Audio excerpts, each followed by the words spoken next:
Capítulo 486.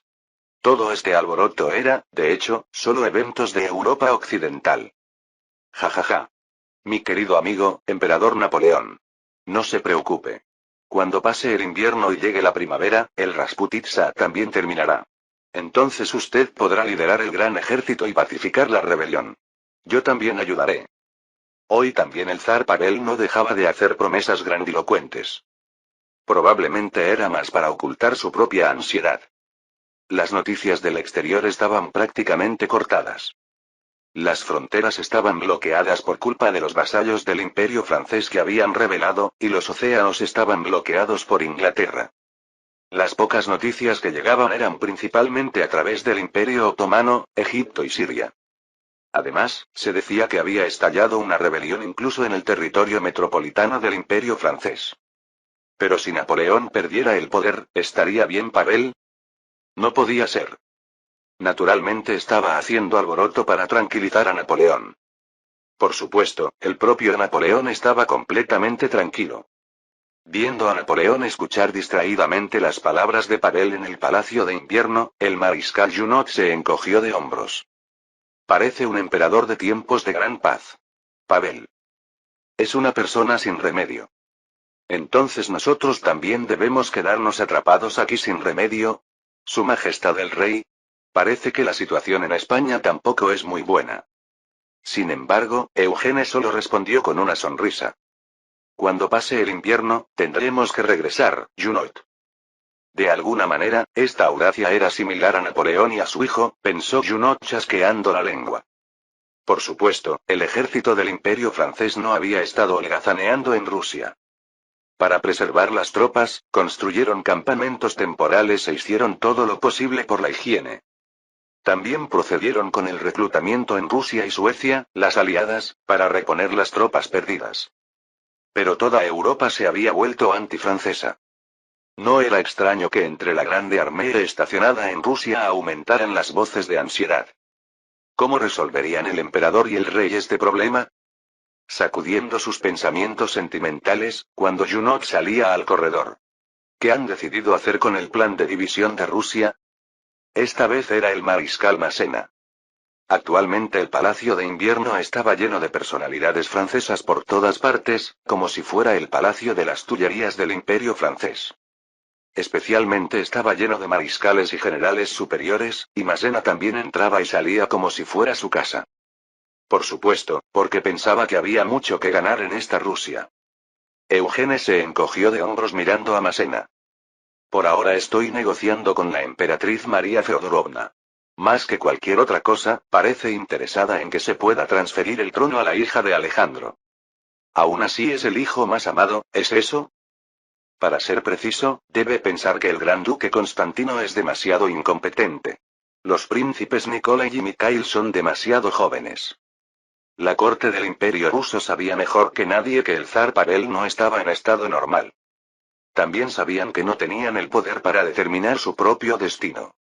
La emperatriz, que era como la representante de la corte, también conocía este hecho, por lo que se dejaba llevar por Eugene. De repente Junot también sintió curiosidad e intervino. ¿Cuál es el panorama general? La emperatriz finalmente será persuadida por su majestad nuestro rey. Aún no está confirmado. Sin embargo, planeo dividir basándome en la época del antiguo Principado de Kiev. ¿El Principado de Kiev? Cuando Junot y Massena, que no conocían muy bien la historia rusa, se miraron entre sí, Eugene sonrió y explicó. El zar de San Petersburgo ocuparía la posición de Gran Duque de Kiev, y el resto de los territorios serían ocupados por reyes y reinas. Por supuesto, no significaba degradar al zar a Gran Duque. Antes de que se estableciera el Imperio ruso, hubo una época cuando los duques coexistían bajo el Gran Duque de Kiev. En ese momento Rusia parecía una unidad hacia el exterior, pero internamente estaba dividida. El sistema que Eugene ahora trataba de introducir en Rusia era similar a esa época. Massena asintió distraídamente y preguntó. Entonces, ¿qué pasa con los títulos, territorios y compensaciones de nuestros generales expedicionarios? Esta parecía ser la verdadera razón por la que Massena había corrido hacia Eugene tan pronto como lo encontró en el Palacio de Invierno. Parece que prefieres Rusia al Nuevo Mundo, Massena. Vamos, Su Majestad el Rey de España. ¿No regresó Su Majestad también porque prefiere el viejo mundo al nuevo mundo? Además, ¿no tienen ya dueños todas las tierras de Nueva España? La Plata en el sur es un poco diferente. También hay muchas tierras sin explorar. De hecho, Eugene había estado pidiendo a Massena que se pusiera de su lado.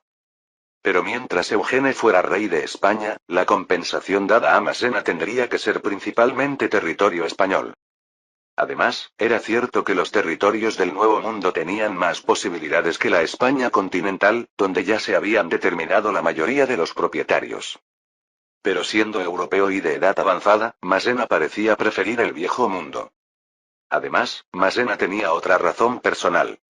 De cualquier manera, prefiero Francia. Incluso si tuviera territorio ruso, me convertiría en un señor ausente. ¿Verdad? Mirando a Massena, que prefería Francia más que reinar como señor, Eugene respondió. Kiev. ¿Eh? Espera, ¿no dijiste que eso era solo un modelo? Ese lugar también necesita un gran duque. Massena, en cambio, probablemente tendrás que elegir a tu yerno como uno de los grandes duques rusos. 2 hijos y 2 hijas, esa era la situación familiar de Massena. La hija mayor ya estaba casada, así que se refería al matrimonio de la segunda hija o el hijo mayor. Si querían convertirse en nobles rusos, naturalmente los extranjeros tenían que hacer matrimonios políticos con la sociedad noble rusa. Massena abrió la boca y negó con la cabeza. Si es así, será difícil hacer cómodamente el papel de señor ausente, caramba. Dejando atrás a Massena, que tenía la feliz preocupación, Eugene se fue de ese lugar. Porque tenía otra persona que debía encontrar hoy. El embajador francés en San Petersburgo, Danton, frunció el ceño. ¿Bernadotte como Gran Duque de Finlandia? ¿Es esto algo que Su Majestad puede aprobar? No es un puesto muy bueno, embajador Danton. Bueno, es un puesto que llama la atención a primera vista. ¿No dijiste que al mariscal Augereau le darías el ducado de Livonia? Eugene presentó la propuesta de personal mientras tomaba su taza de café. En cambio, tanto Augereau como Massena pueden tener puestos de señores ausentes. Para el Gran Duque de Finlandia eso es difícil. En realidad, en el Imperio ruso, el problema al que Eugene prestó más atención no era la preservación de la Grande Armée, ni la situación política europea que cambiaba constantemente, ni siquiera los asuntos de Francia o España. Era precisamente la división del imperio y la selección de personal. Por supuesto, no solo Eugene pensaba así, sino toda la cúpula del imperio francés, incluido Napoleón. Solo dividiendo este enorme imperio ruso se podría justificar que el imperio francés hubiera venido en expedición hasta el lejano este. También se haría posible la división de enormes intereses. Significaba que tanto los generales como los soldados, e incluso los ciudadanos franceses, podrían estar convencidos. Sin embargo, aunque Bernadotte era comandante de cuerpo, Danton tenía cara de disgusto de que el Gran Ducado de Finlandia le correspondiera. Pero Eugene tenía una razón válida. Fue gracias a que Bernadotte se movió durante la batalla de Borodino que tuvo la oportunidad de matar a Alejandro. Ese mérito no se podía intercambiar fácilmente con otro general. Si es así, parece que a Su Majestad el Rey José de Suecia no le gustará nada. El Gran Duque de Finlandia puede convertirse en yerno de Su Majestad José. ¿Qué dijo? Eugene señaló el problema del actual rey de Suecia, José. De cualquier manera, Su Majestad José solo tiene hijas, ¿no? Bernadotte está soltero. Es perfecto. Por supuesto, también consideró nombrar a otros mariscales o generales. Sin embargo, ridículamente solo había 2 solteros entre los generales de alto rango. Precisamente Bernadotte e Hippolyte, el mujeriego. Como no tenía suficientes méritos para dar un gran ducado a Hippolyte por muy cercano que fuera, finalmente se seleccionó a Bernadotte. Pensándolo bien, era un resultado similar a la historia original. Pero Joubert, que había estado escuchando, habló. Entonces, ¿qué pasa con el mariscal Moreau? Eugene, sentado en la silla de la embajada francesa en Rusia, miró a Joubert y sonrió. Joubert, ¿por qué te preocupas por eso? Preocúpate por tu propio título. El puesto que deseo es ser soldado de la Guardia de Su Majestad. No digas cosas que no sientes. Te daré anchoraje en Alaska como territorio. El ducado de ese lugar será tuyo. Ante las palabras de Eugene, Joubert no se mostró agradecido sino que puso una expresión ridícula. ¿Anchorage? ¿Dónde está eso? De hecho, Anchorage, la ciudad central de Alaska, es una ciudad que los estadounidenses crean a finales del siglo XIX. En el momento actual era solo un pequeño puerto. Mirando ligeramente el mapa colgado en la pared, Eugene señaló la ubicación de lo que sería Anchorage. Es una nueva ciudad que debe crearse. En el mapa, el extremo sur de Alaska. Gracias, pero ¿me está diciendo que vuelva a hacer exploración del Nuevo Mundo? Lo sabes bien.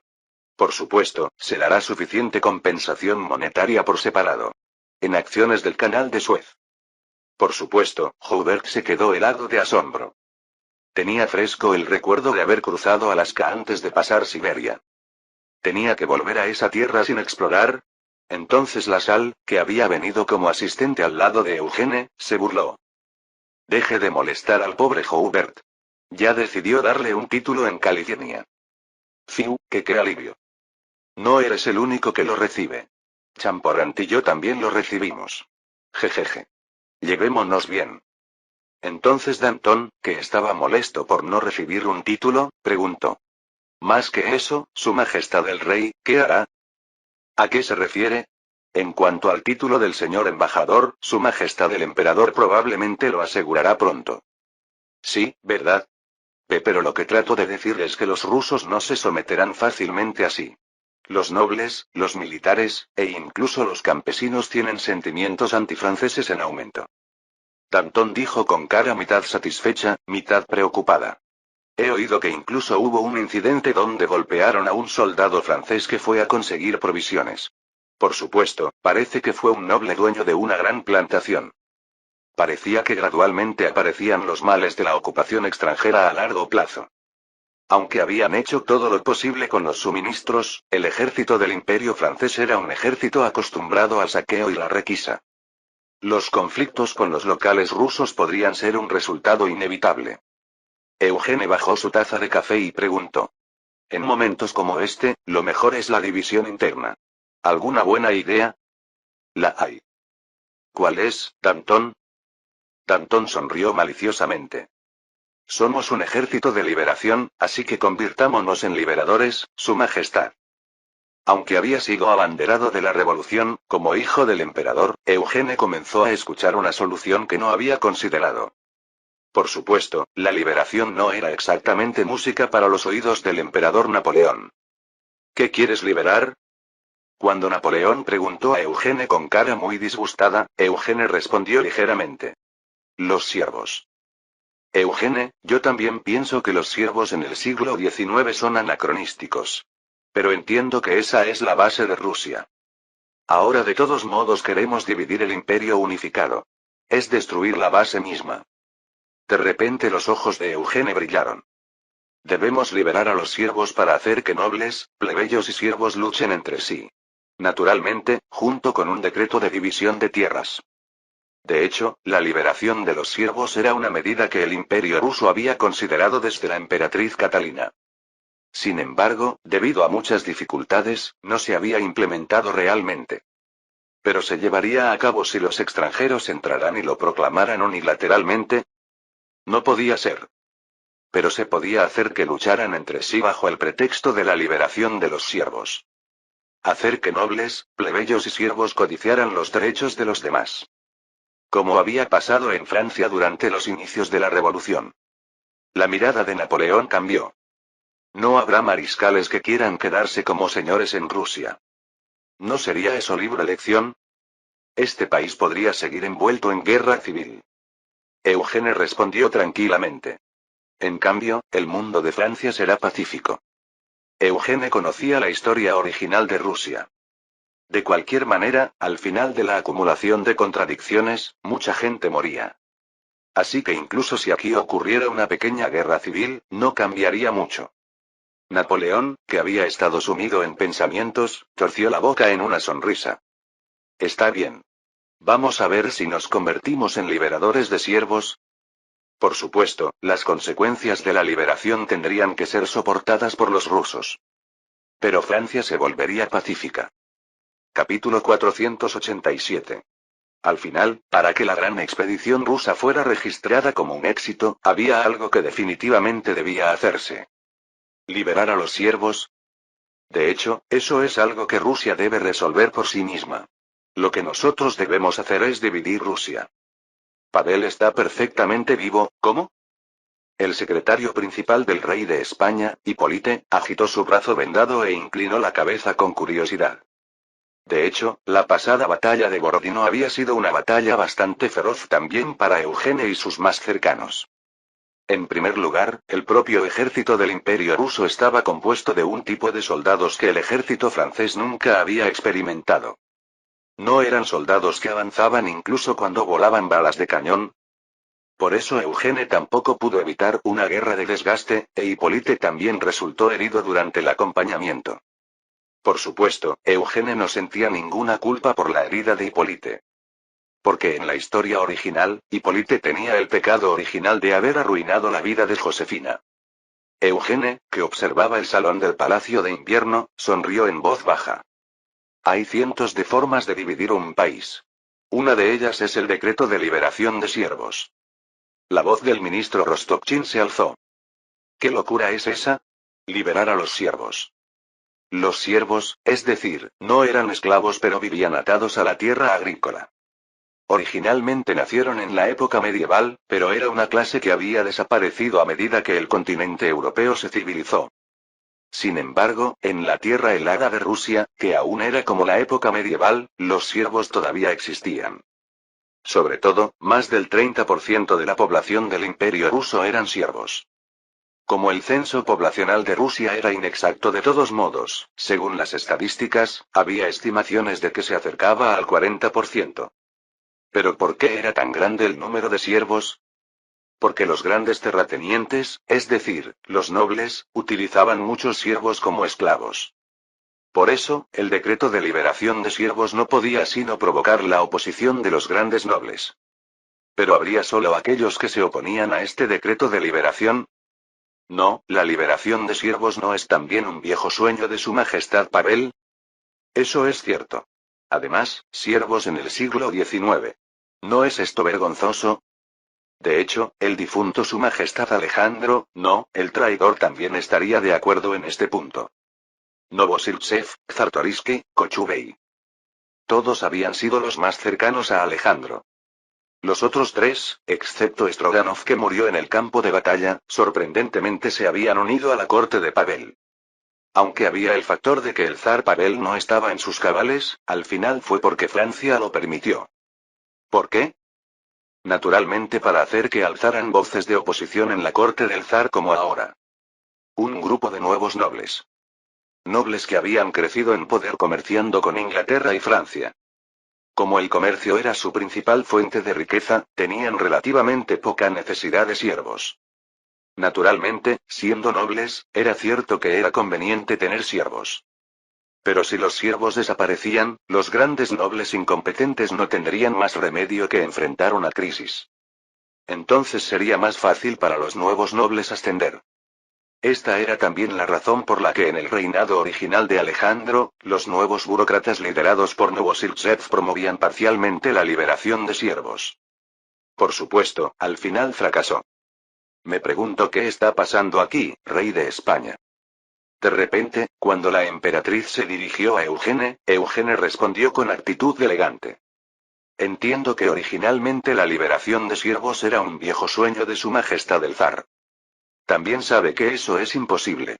Ya en tiempos del emperador anterior, al implementar la reforma de siervos, solo experimentamos rebeliones. Eso ya fue hace 50 años. Su Majestad la emperatriz, ahora es el siglo XIX. Además, el emperador anterior, Catalina, había experimentado la llamada rebelión de Pugachev.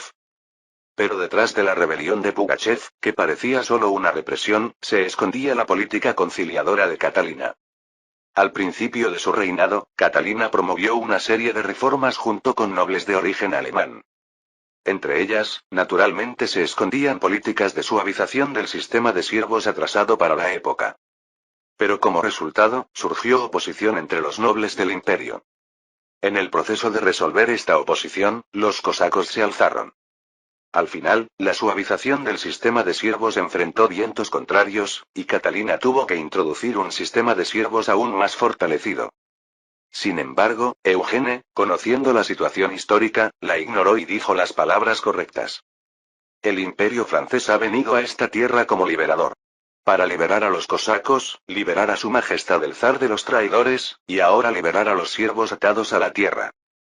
Si la liberación se lograra solo con palabras, la Revolución Francesa habría tenido éxito sin la guillotina. La emperatriz María Feodorovna apretó los dientes. El zar Pavel no estaba en sus cabales, su hijo adulto Constantino era débil, y no había ni un solo general confiable. En esta situación, también era cierto que no tenían más remedio que dejarse llevar por el ejército del imperio francés. Pero, ¿tenían que aceptar incluso esta demanda despiadada? ¿Es una amenaza? Mire por la ventana. ¿Qué dijo? De repente, Eugene abrió la ventana completamente. ¡Uah! Fuera del Palacio de Invierno, en la plaza, innumerables campesinos se habían reunido y vitoreaban. ¡Viva su majestad el zar! Dicen que ya no tenemos que vivir como esclavos. ¿Es cierto? También van a reducir los impuestos. Ahora no moriremos de hambre ni en invierno. La emperatriz abrió los ojos de par en par. En San Petersburgo, cuando llegaron los siervos. Naturalmente, cerca de San Petersburgo casi no había tierras agrícolas. Pero si habían aparecido después de escuchar rumores hasta del decreto de liberación, definitivamente eran movilizados. Con el gobierno del Imperio ruso prácticamente paralizado, ¿quién había movilizado a esos? Eugene le dijo a la emperatriz con cara descarada. Los rumores ya se están extendiendo. Probablemente antes de que termine el invierno, se extenderán por toda Rusia. Es una locura. Liberar a los siervos significa convertir a los nobles en enemigos en Rusia. Para ser de origen alemán, lo sabe muy bien. Pero parece que no sabe una cosa. Eugene miró fijamente a la emperatriz. Los nobles temen más al zar su majestad. Más que a la liberación de siervos. Así que si se podía neutralizar al zar, el trato se establecería. Entonces, ¿cuál era la solución para neutralizar al zar mientras se satisfacía a los nobles? ¿Acaba de decir que van a crear la Duma de nuevo? Ayer, el líder de la oposición al decreto de liberación de siervos en el Palacio Imperial, Rostopchín, saltó. Duma, una pronunciación que de alguna manera recordaba a Dumas, pero en realidad significa parlamento. Antes de que Rusia se autoproclamara imperio, el monarca de Rusia era alguien entronizado por los nobles. Por eso operaba la Duma, que era un parlamento de nobles, pero fue disuelta cuando Pedro el Grande se autoproclamó zar.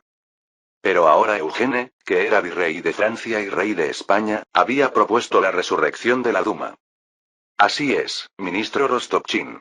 La resurrección de la Duma que desapareció después de Pedro el Grande. ¿Pero van a eliminar al emperador? Para ser preciso, no habrá príncipe heredero. En esta Rusia será suficiente con que solo haya reyes, grandes duques y la Duma. Eugene dijo con una sonrisa extraña. En lugar de que desaparezcan los siervos, se introducirá un sistema donde los señores recojan directamente los impuestos. La nueva Duma Nacional que se creará decidirá sobre este asunto. En la historia original, la Duma resucita solo durante el período de la Revolución Rusa. Después desapareció debido a la Revolución Soviética, y solo fue reinstalada en la era de democratización. Así que la propuesta de Eugene era literalmente adelantarse 100 años. Entonces Rostopchín le dijo a Eugene. Entonces los rusos podrían odiar a Francia. Eugene se encogió de hombros. ¿En serio? ¿Cómo no podría ser así? Van a dividir un gran imperio perfectamente normal. Después de que nazca la Duma Nacional, ¿cuántos nobles querrán que Rusia permanezca como imperio? De repente Eugene señaló las profundidades del Palacio de Invierno y preguntó. ¿Realmente quieren un país donde el zar tenga el poder de vida y muerte sobre ustedes en cualquier momento? En esas profundidades había un zar cuya mente iba y venía con ira y locura. En Rusia ya existía un precedente de hasta dónde podía llegar un monarca loco. El monarca que mató a su hijo, Iván IV. Ahora que lo pensaba, el zar Pavel había matado a su hijo de otra forma. En el momento en que los ojos de Rostopchín temblaron severamente, Eugene sonrió maliciosamente y lanzó una tentación. Te otorgaré un gran ducado. ¿Qué dijo? Ahora Rusia se convertirá en un país gobernado no por un emperador, sino por 4 reyes y 12 grandes duques. El pescador Eugene mencionó el cebo mientras observaba a Rostopchín. Naturalmente, aquellos cercanos al imperio francés liberador y al emperador francés tendrán prioridad. ¿No es algo natural? Por supuesto, no era algo que se resolvería solo pescando a Rostopchín. Pero después de que el zar se derrumbara mentalmente y el príncipe heredero muriera a manos de Eugene, los puntos de apoyo reales de Rusia eran dos. La emperatriz María y el ministro Rostopchín. Si se sometía a Rostopchín, naturalmente el punto de apoyo desaparecería. De repente Rostopchín preguntó con cara seria. Entonces, ¿qué gana Francia? Polonia, los cosacos y Finlandia. ¿No son territorios demasiado lejanos para que Francia los domine? Sin embargo, Eugene respondió firmemente. Son territorios suficientes para contener cuando Rusia vuelva a ser una. ¿Qué dice? ¿Aceptará nuestra propuesta y se convertirá en un verdadero gobernante? ¿O bien? De repente, la mirada de Eugene se dirigió nuevamente a las profundidades del Palacio Imperial. ¿Volverá a ser esclavo del zar? Francia no le gustaba. La división del imperio también le molestaba. Pero si no aceptaba la propuesta, y así expulsaba a Francia, ¿habría una alternativa? Excepto por el gran duque Constantino, que era extremadamente débil, no había ningún hombre adulto de la familia imperial para suceder al trono. Lo que regresaría sería el emperador loco Pavel. No tengo opción. Se lo transmitiré a los otros ministros principales y grandes nobles. Al final, Rostopchín levantó ambas manos. Una vez que se tomaba una decisión, que las cosas progresaran muy rápidamente era una tradición histórica de Rusia. Hoy, en la ceremonia de apertura histórica de la Duma del Imperio Ruso, yo proclamaré. Los representantes de cada región entre los nobles del Imperio Ruso se habían reunido en el salón del Palacio de Invierno. Aún no había un edificio parlamentario independiente. Sin embargo, esta Duma finalmente se convertiría en el único representante del Imperio Ruso. Porque el zar no podría dejar un sucesor. De repente, reuniendo las miradas de los nobles, el zar proclamó. Que todos los siervos serán liberados. Ante el grito del zar Pavel, los nuevos nobles reformistas vitorearon. ¡Uah! Mientras los grandes nobles y el clero se miraban entre sí, Pavel tosió. Además.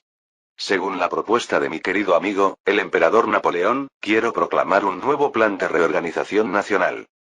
La mirada de Pavel tembló mientras miraba el plan de reforma en sus manos. Era una propuesta que no quería escuchar en absoluto.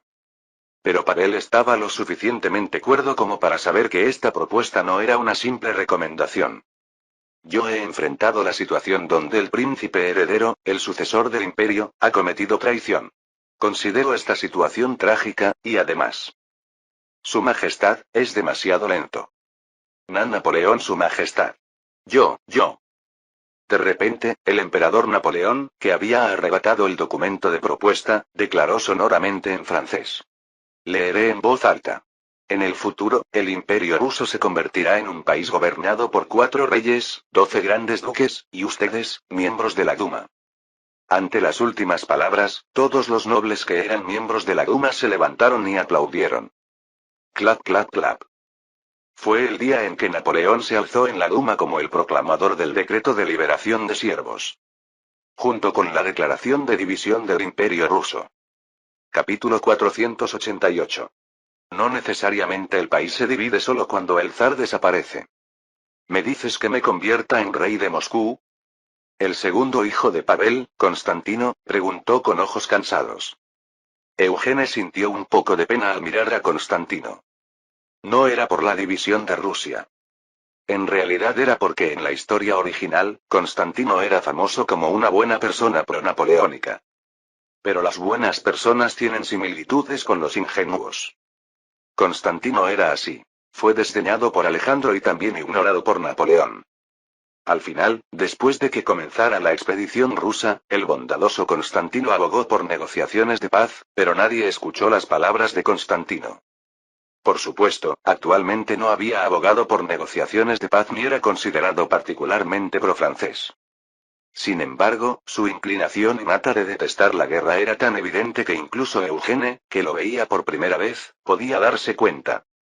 También el hecho de que no le gustaba mucho la posición de monarca. En la historia original, Eugene respondió a Constantino, el hombre que había rechazado incluso ascender al trono de zar ruso. Así es, gran duque Constantino. No me agrada mucho. Pero entonces, ¿quién será el príncipe heredero? Es un asunto decidido por la Duma. Mantener la forma nacional del Imperio ruso, pero no determinar un sucesor para el zar actual.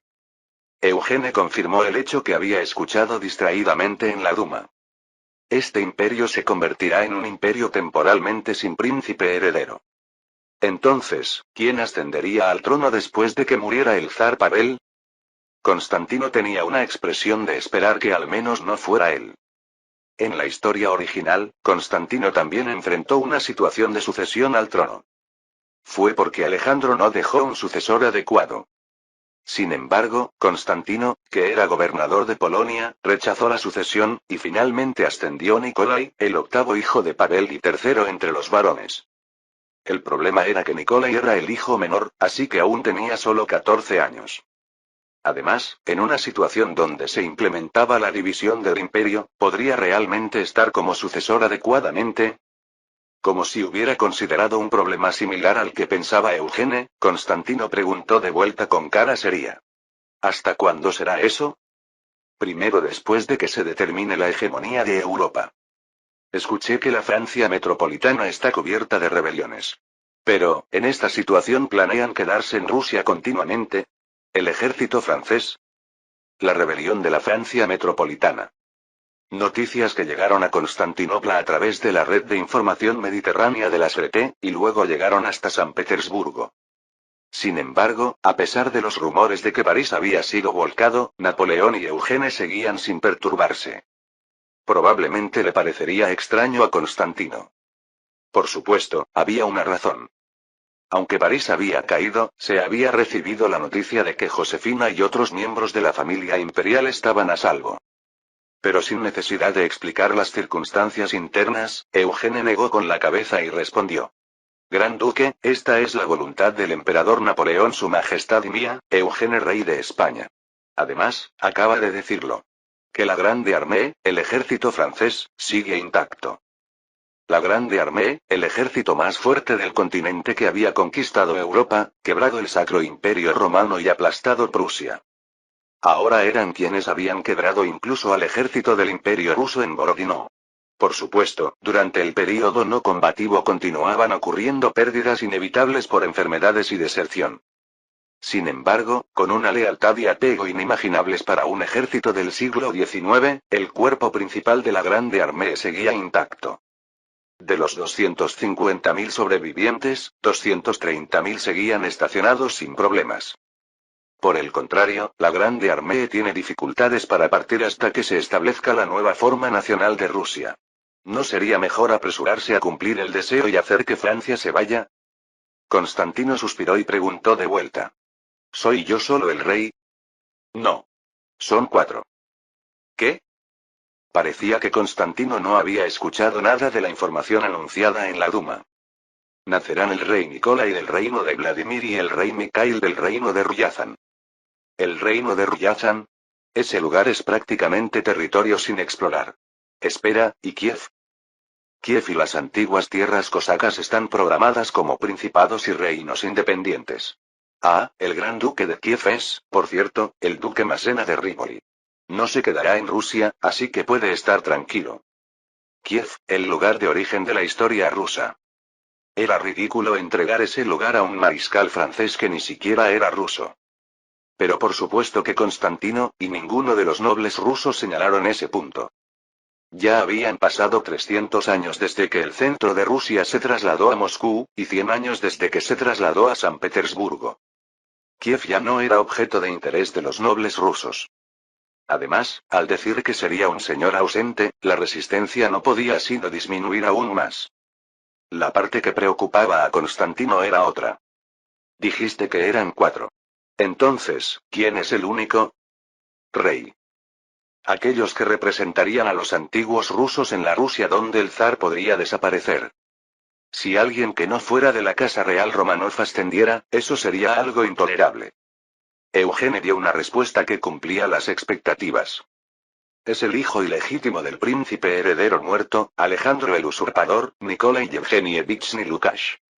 Claramente, era de sangre Romanov. Sin embargo, los hijos ilegítimos nunca eran reconocidos como sucesores ni siquiera en la Iglesia Ortodoxa rusa. Constantino abrió la boca y gritó. Por más que no haya hijos legítimos de mi hermano, que un hijo ilegítimo sea rey. En cambio, la tierra que Lukács gobernará es Siberia. ¿Qué? ¿Sí, Siberia? De repente Eugene inclinó la cabeza. ¿Quiere convertirse en rey en ese lugar frío? Entonces, puedo cambiárselo. Por supuesto, Eugene tampoco quería hacer la elección de presentar a un hijo ilegítimo como rey. Simplemente había un problema con la sucesión misma de Alejandro. De hecho, en la historia original, Alejandro deja 2 hijas legítimas, 5 hijas ilegítimas y 3 hijos ilegítimos. Pero entre ellos, en el momento actual, solo estaba vivo un hijo ilegítimo y una hija ilegítima. Especialmente todas las hijas nacidas con la princesa heredera estaban muertas. Era un error de Eugene que no había logrado recordar hasta el árbol genealógico del Imperio ruso. Sin embargo, la consideración hacia Alejandro era un punto importante para persuadir a la emperatriz. Al final, no tuvo más remedio que presentar al hijo ilegítimo. En cambio, le dio Siberia, que en los estándares del siglo XIX era literalmente como una tierra de rehenes. Una tierra donde ni un solo desarrollo era posible sin cooperación desde el lado europeo. Constantino también se dio cuenta de la situación y, temblando, gritó. Realmente, ustedes franceses son crueles, astutos y malvados. Mirando al nuevo rey que tal vez podría haberse convertido en el abanderado de la facción profrancesa, Eugene se levantó de su asiento. Escuchar esas palabras de un enemigo se considera un elogio. Por supuesto, somos amigos. Especialmente porque cuanto más viviera Constantino, más fácil se volvería la división de Rusia. Los primeros que debían escuchar esta noticia eran naturalmente los siervos. ¿Escuchaste, Iván?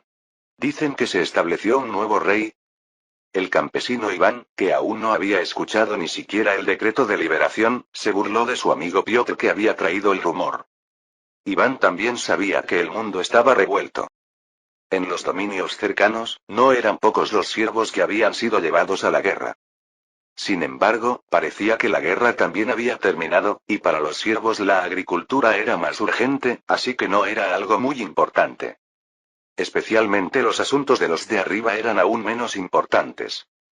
Un rey, ojalá reduzca los malditos impuestos. Especialmente nuestro terrateniente, el conde Tolstoy, es demasiado lujoso.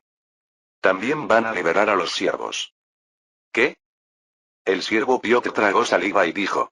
Dicen que van a convertir a nosotros los siervos al estatus de plebeyos.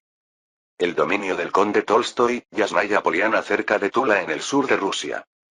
Este lugar estaba bastante lejos del centro, así que el decreto de liberación había llegado tarde. Por supuesto, también estaba el hecho de que San Petersburgo estaba en el extremo noroeste de Rusia. Iván abrió mucho los ojos y luego negó vigorosamente con la cabeza. ¿De qué sirve ser liberado? Tiene que haber tierra. Dicen que también van a distribuir tierras. ¿Qué significa eso? ¿Los nobles van a entregar tierras? Piotr derramó la historia que había escuchado recientemente en la iglesia. No, van a distribuir todas las propiedades privadas del zar. Esta era precisamente la esencia de la liberación de siervos al estilo napoleónico. La razón más grande por la que la liberación de siervos había fallado repetidamente era, al final, el problema de la distribución de tierras. Pero en Rusia, la mayoría de las tierras eran poseídas por nobles, así que no se podía dar tierras a los siervos arbitrariamente. Por eso, cuando se lograba la liberación de siervos, el emperador ruso y su grupo cercano presentaban una forma de dar dinero a los siervos para que compraran tierras. Pero si hubiera dinero desde el principio, ¿habría razón para convertirse en siervo? Mejor huir a ciudades extranjeras y vivir como ciudadano. Por eso la liberación de siervos no podía sino fallar desde el inicio. Napoleón, en realidad Eugene, resolvió este problema sacrificando la propiedad del zar. Al menos legalmente hablando. Incluso el siervo Iván, normalmente cínico, tiró sus herramientas agrícolas y saltó. Santa Madre María. Debo alabar al nuevo rey. Pero es diferente del zar. Piotr. Dicen que es diferente. Además, es un niño. ¿Un niño? Piotr chasqueó los labios y respondió. Nikolai. Bueno, ese era el nombre. En resumen, el lugar donde vivían era una tierra gobernada por Nikolai I. Su edad era solo 14 años. Un niño totalmente insuficiente para resolver los conflictos entre nobles, plebeyos y siervos. Por supuesto, a Iván no le importaba la edad del rey, así que se levantó y salió. Niño o lo que sea. Ahora dejo la agricultura. Vamos a recibir tierra. Vamos. A recibir tierra. Viva el nuevo zar, no, el rey. Cuando los campesinos corrieron gritando cada uno. Detengan a los siervos. Los administradores del terrateniente, el conde Nikolai Ilich Tolstoy, gritaron. ¡Bang! Entonces los administradores abrieron fuego en masa. Los siervos y plebeyos que trabajaban en varios lugares de la tierra se sorprendieron y se encogieron. El administrador intermedio al frente de los administradores, Sergei, gritó. Mantengan el orden. Todo lo que dicen que se les dará es mentira. Regresen a sus lugares y sigan cultivando. Entonces los de arriba lo resolverán.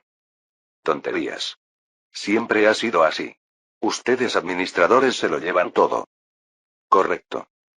Iván, que de repente estaba al frente de los campesinos enojados, cargó sosteniendo herramientas agrícolas. Maten a ese administrador. Yasnaya Poliana, que en la historia original era el hogar del gran escritor Tolstoy. Tud. Ese lugar se estaba tiñendo de sangre.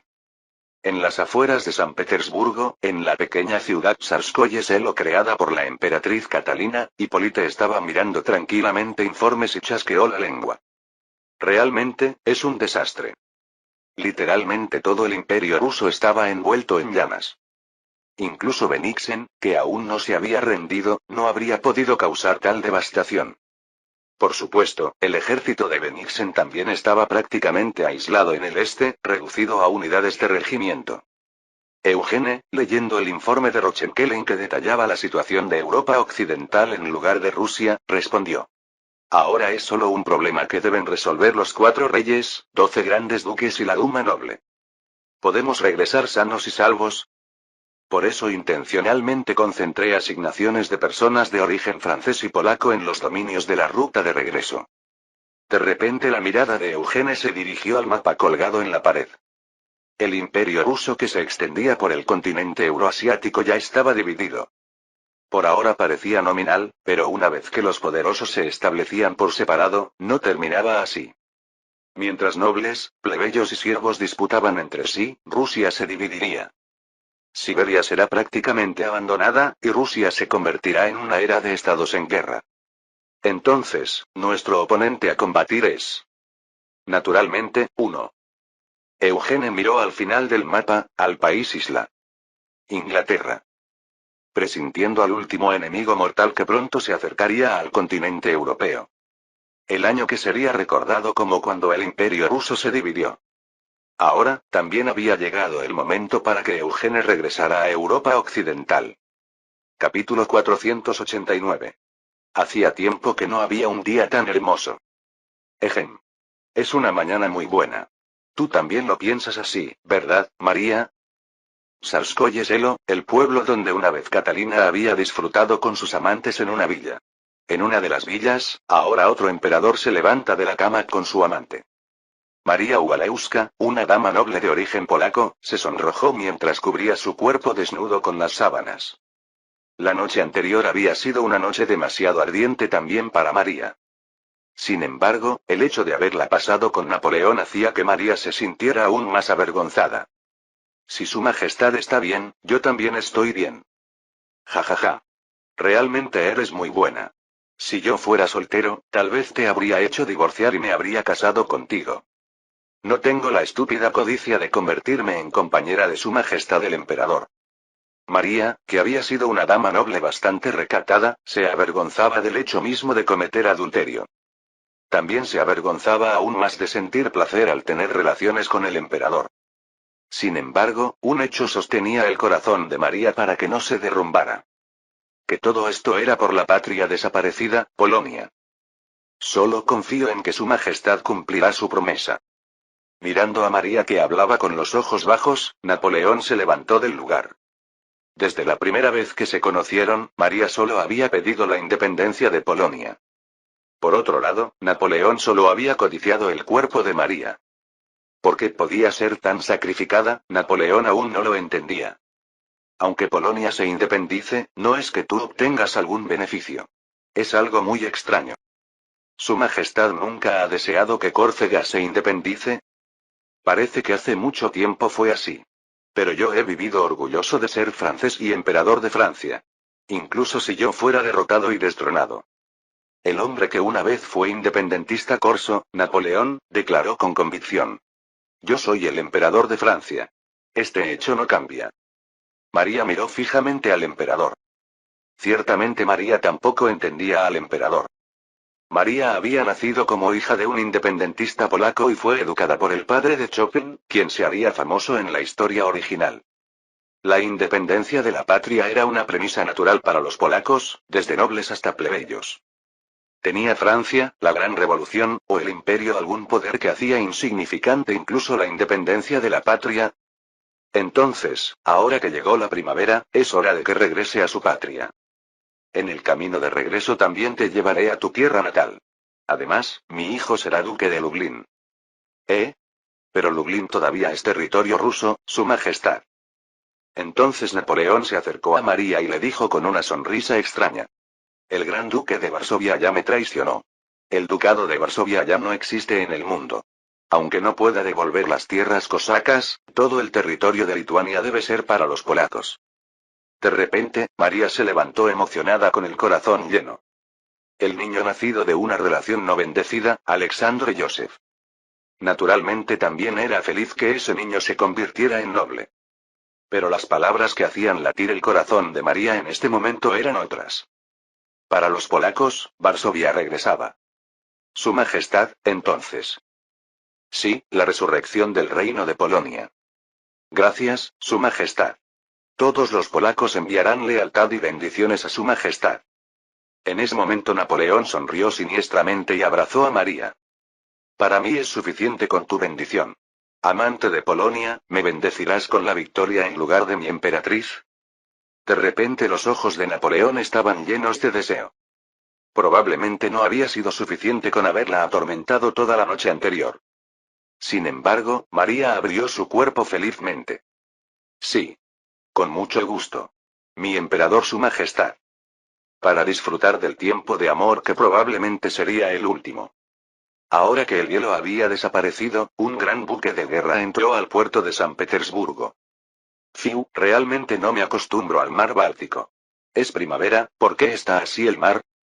Frente a una persona que bajó del barco donde ondeaba la bandera del Reino de Suecia, se escuchó francés alegre. Tendrá que acostumbrarse aún más en el futuro, Su Majestad el Rey. El hombre giró la mirada y sonrió. Veía al joven que lo había llamado hasta esta lejana Rusia. No, pensándolo bien, también era el sobrino que había enviado al tío al lejano Suecia.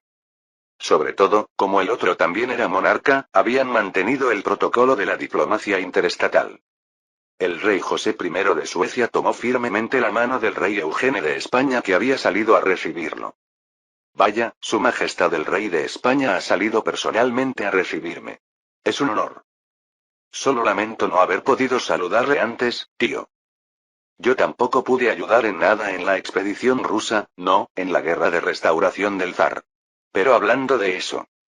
De repente José miró alrededor y frunció el ceño diciendo en voz baja.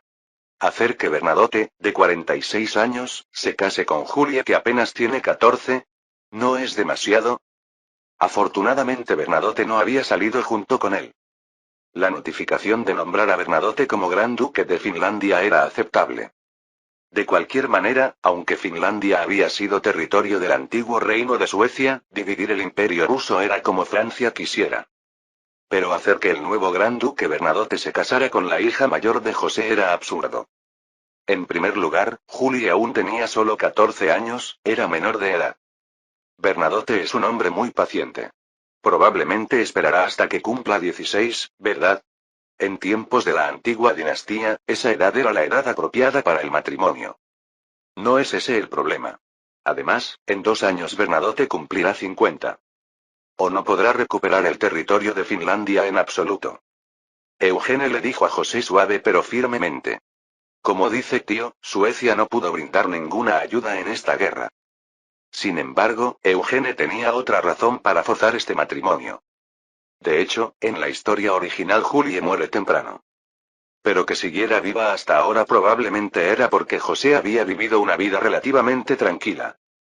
Por eso era necesario proceder con el matrimonio antes de que Julie muriera para que naciera un heredero del Gran Duque de Finlandia. José, que no sabía este hecho, frunció el ceño. Es lamentable. Está bien. Primero intentaré persuadir a mi esposa.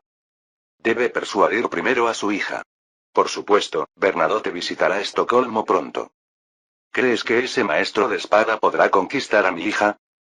Cuando José habló sarcásticamente, Eugene sonrió y respondió. Bernadotte es popular entre las mujeres, tío. Simplemente hasta ahora no se ha casado porque no encontró una mujer que le ayudara a cumplir sus ambiciones. Pensándolo bien, era como usar a Julie, que era prima hermana, como carta de matrimonio político. Sin embargo, Eugene no sintió mucha culpa por otra razón. De hecho, Bernadotte, que se convertiría en Gran Duque de Finlandia, era en la historia original el hombre que incluso conquistó a Desiree Clary. No sería difícil seducir a la pequeña Julie Bonaparte. De cualquier manera, José, el rey entronizado por el imperio francés, no tenía poder para rechazar. Bueno, está bien. No me habrás llamado solo por ese problema. Pero debe haber una razón por la que llamaste directamente al rey de una nación, ¿verdad? Cuando José mostró una actitud de aceptar obedientemente, Eugene sacó la verdadera razón por la que había llamado a José. Préstenos la flota. ¿Qué flota? ¿Acaso Napoleone? No, Su Majestad el Emperador regresará por mar. Para nada. Su Majestad mi padre emperador naturalmente regresará por tierra. Junto con la Grande Armée. Eugene miró con interés el buque de guerra en el que había venido José y sonrió. Solo el cuarto cuerpo irá por mar. Aunque lo dijo como si fuera muy simple, el cuarto cuerpo era de al menos 30.000 hombres. Además, ir por mar significaba tener que cruzar los mares peligrosos del Báltico y el Mar del Norte. Sin embargo, el mayor problema era otro. José gritó con cara de incredulidad. Es una locura. Si Inglaterra lo bloquea, la flota sueca sola no puede detenerlo. No dije que solo se movería la flota sueca. Rusia también tiene algo llamado flota del Báltico. Junto con barcos innecesarios para un imperio que será disuelto. Ah, también está el almirante Usakov, un gran general. Aún así no es suficiente. Saltando, José detuvo a Eugene. Eugene, lo sabrás mejor que yo, pero la Marina británica es realmente poderosa. La flota sueca no puede resistir ni siquiera a un destacamento de la Marina británica. No era menosprecio sino una evaluación objetiva. José, que había tenido vida diplomática, conocía bien el potencial de la Marina británica. Sobre todo, incluso la flota del Imperio francés prácticamente nunca había ganado una sola vez. Aún así, el asesino que mató a Nelson, Eugene, estaba tranquilo. Si una flota más se une, el Breakthrough es posible. ¿Quién? ¿La flota atlántica francesa está medio destruida ahora? ¿Traerás incluso la flota mediterránea hasta aquí? Si hubiera tenido esa facilidad, habría llamado a la flota española, ¿verdad? Es Dinamarca. De repente Eugene sonrió extrañamente. Cuando el rey Frederique era príncipe heredero, hizo una promesa de respetar la neutralidad. Ahora es momento de recibir esa compensación. Por supuesto, si el propio rey Frederick lo escuchara, se sorprendería. De cualquier manera, nunca había prometido enviar la marina. Sin embargo, el rey Frederick en la historia original mantuvo políticas pro-francesas hasta que Napoleón se rindió completamente. Especialmente ahora era una época donde no había habido el ataque de Nelson a Copenhague, así que también tenía la ventaja de que la flota danesa estaba intacta. José pensó y frunció el ceño. Aún así, todavía hay peligro, Eugene. Sin embargo, Eugene respondió muy concisamente. Evitar el peligro es la apuesta que mejor hago, tío. como había sido en todos los campos de batalla hasta ahora. Eugene era el mejor apostador de Europa. El caballo famoso, Marengo, relincha. Y era el caballo que Eugene había obtenido en la expedición egipcia y había obsequiado a Napoleón. Había seguido hasta esta expedición rusa y aún seguía activo. Napoleón había decidido montar a Marengo también en el camino de regreso. De repente, desde Marengo, Napoleón miró a Eugene que había salido a despedirlo. Eugene, ¿realmente no vendrás conmigo? Esta es la forma de golpear el descuido de Inglaterra, Prusia y Hungría. Yo no quiero perderte en el Mar del Norte. ¿A ti también no te gusta más la tierra? Eugene casi sonrió amargamente.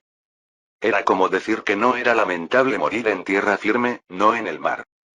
De hecho, la cabeza de Napoleón también estaría complicada.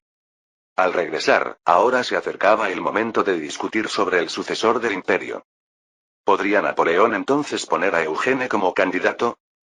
Pero todo eso era asunto para después de ganar. Eugene, en lugar de argumentar, respondió con confianza. Yo soy originalmente hijo de la madre que nació en Martinica, al otro lado del Atlántico, Su Majestad. Esa madre era la madre de Charles, hijo biológico de Napoleón. Bien. Entonces, ¿dónde es el lugar de encuentro? Napoleón preguntó por última vez mientras giraba las riendas. De hecho, en los campos de batalla del siglo XIX, que ejércitos que marchaban a larga distancia, además por tierra y mar, se encontraran no era fácil. Aún así, Napoleón preguntaba como si no fuera nada. Hasta ahora, en los campos de batalla de Napoleón y en los campos de batalla de Eugene, los encuentros a larga distancia habían sido algo muy natural. Eugene respondió firmemente esta vez también.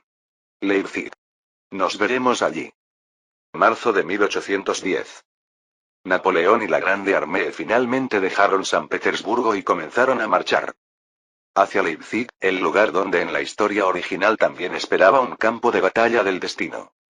Señora María Walewska, pintura del siglo XIX.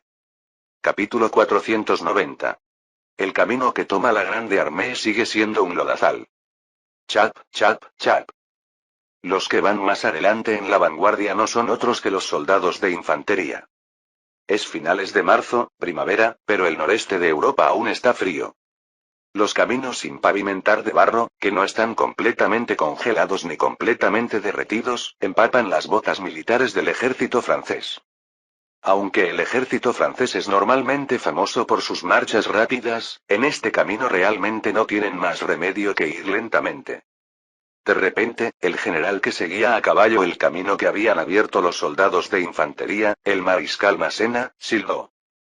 Vaya, realmente si hubiéramos regresado por este camino en pleno invierno, todos habríamos muerto. Por supuesto, Massena no sabe que esas palabras se refieren a lo que realmente sucedió en la historia original. Solo sabe que cuando se preparaba la expedición rusa, si Eugene no hubiera cambiado la estrategia, podrían haber venido por la ruta del norte. Por eso está haciendo estos comentarios escalofriantes como si fuera una broma. En ese momento, Augereau, que supervisaba la marcha de los soldados de línea, chasqueó la lengua con cara de disgusto. Incluso siendo un camino que el destacamento avanzado pisoteó y compactó de antemano, está en este estado. ¿Masencia? Oye, a partir de ahora llámame Gran Duque de Kiev. Ah, ¿tú eras Gran Duque de Livonia? Tan pronto como regrese al país, devolveré ese título, así que mejor no me llames así. Augereau le dijo firmemente a Massena, que inclinaba la cabeza confundido. Ese lugar es un campo de batalla donde nunca he luchado. Montebello sería diferente. Augereau ya había quebrado una vez sus convicciones jacobinas al aceptar un título nobiliario. Sin embargo, no había abandonado su último vestigio de orgullo.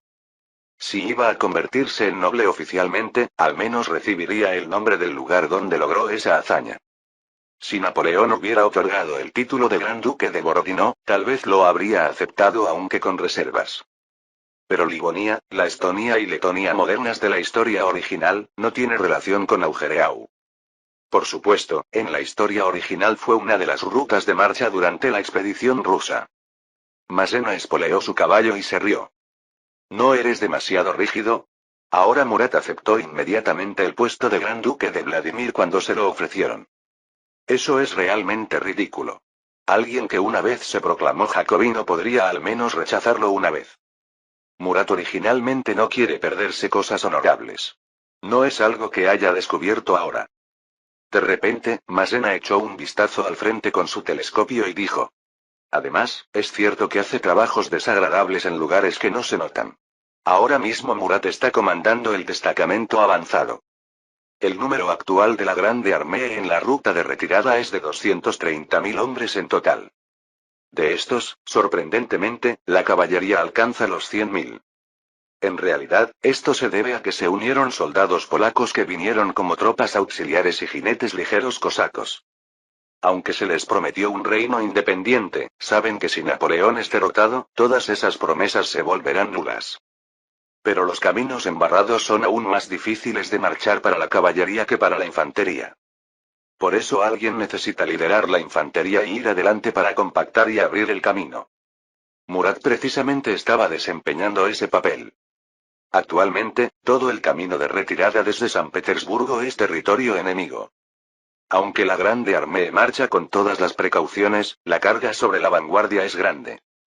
Por lo tanto, Murat está asumiendo gustosamente esta carga.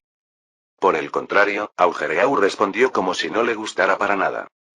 Más bien eso me preocupa. Debería haber tomado yo la vanguardia. Como el mejor vanguardista de nuestra Grande Armée se fue, no hay más remedio. Murat no es el mejor vanguardista, pero es prudente. Es la elección óptima para una ruta de marcha tan peligrosa como esta. ¿Por qué diablos el rey de España va por la peligrosa ruta del Mar del Norte? ¿Acaso sabes la razón? De repente, Augereau miró hacia el lejano Mar del Norte, que no se podía ver, y frunció el ceño. Si el rey de España naufragara en el Mar del Norte, el futuro de Francia se volvería incierto.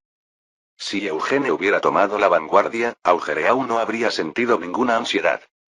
Desde los tiempos de la expedición italiana, Eugene había mostrado habilidades incomparables en evitar peligros.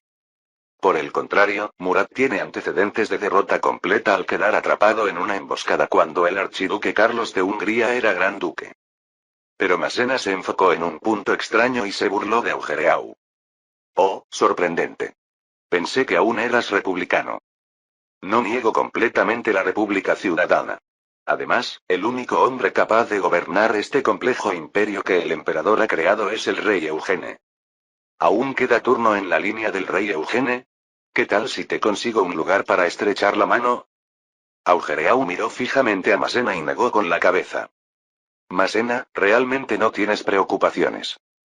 Significa que se niega. Por supuesto, Masena tampoco espera que Augereau, un jacobino de larga data, se ponga del lado de Eugene. Sin embargo, si Eugene se convierte en el próximo emperador, al menos parece que Augereau no se opondrá. Bueno, preocuparse no hace que las balas me eviten. Además, la diosa de la fortuna aún me ama. Ja ja ja. Riendo alegremente, Masena espoleó su caballo. Los cascos que se dirigen hacia su segundo cuerpo son muy enérgicos. El mariscal Augereau murmuró mientras lo veía. Ese tipo es realmente optimista. ¿Por qué se preocupa tanto, señor mariscal? Estamos en camino a casa después de obtener la victoria. Estrictamente hablando, estamos entrando en un lugar donde nos esperan enemigos. Ni siquiera sé si el suministro se realizará correctamente. Rusia dice que ayudará con el suministro, pero ¿confías en eso, Berthier? A la pregunta del jefe de Estado Mayor Berthier, Augereau respondió con cara inexpresiva. En esta guerra, todos podríamos morir. Quizás sea la guerra más difícil de todas las que hemos experimentado hasta ahora. Por supuesto, comparado con la historia original, el camino de regreso de la Grande Armée es como el paraíso. Sin embargo, las condiciones de tener que retirarse a través de territorio enemigo son en cierto sentido aún más duras. Porque tienen que enfrentarse a tropas enemigas en todas las rutas. Fue entonces. Pum. De repente, al escuchar la explosión que estalla en el cielo, Augereau ordenó. Señal, proyectil de mortero. Frente, inicio del combate. Marchar en columna. Este lugar está a 30 kilómetros al frente de Varsovia. Es decir, la Grande Armée había estado marchando rápidamente hacia Varsovia. Realmente es como un rayo caído del cielo para las tropas prusianas estacionadas en Varsovia. ¡Bang! Clic, crack, crujido, bang. Hasta ahora, Prusia pensaba que aún faltaba mucho para que Napoleón se retirara. En primer lugar, el lodazal de Europa del Este también es una experiencia extraña para el ejército prusiano. Por eso habían sido optimistas pensando que el ejército no estaba en condiciones de marchar. Pero Napoleón resolvió este problema de manera muy simple. Le asignó soldados ligeros rusos a Murat para que abriera el camino. Gracias a eso, cuando el ejército prusiano descubrió la vanguardia de Murat, ya era demasiado tarde.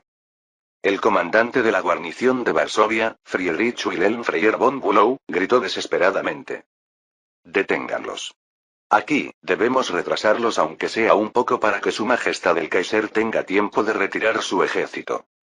Pero el número de tropas prusianas actualmente estacionadas en Varsovia es apenas de 3 divisiones. No es una fuerza capaz de enfrentarse a la Grande Armée de Napoleón, que prácticamente consiste en 5 cuerpos de ejército y caballería polaca y cosaca. Además, en términos de armas de fuego, están muy por detrás de la Grande Armée, que tiene rifles de retrocarga o mosquetes de percusión aunque sean de avancarga. De repente, el comandante de caballería, Leopold Wilhelm von Dobschutz, corrió y reportó: «Comandante Bülow, parece que todo ha terminado». «Cállese, comandante de caballería Dobschutz. Su Majestad el Kaiser nos confió Varsovia y fue a capturar a esos malvados franceses. Pero nosotros ni siquiera hemos logrado ocupar Galicia. Eso es natural, ya que los polacos se unen y salen desesperadamente». Dobschutz, que era mayor que Bülow, dijo con cautela pero firmemente: «Si continuamos así, finalmente seremos aniquilados».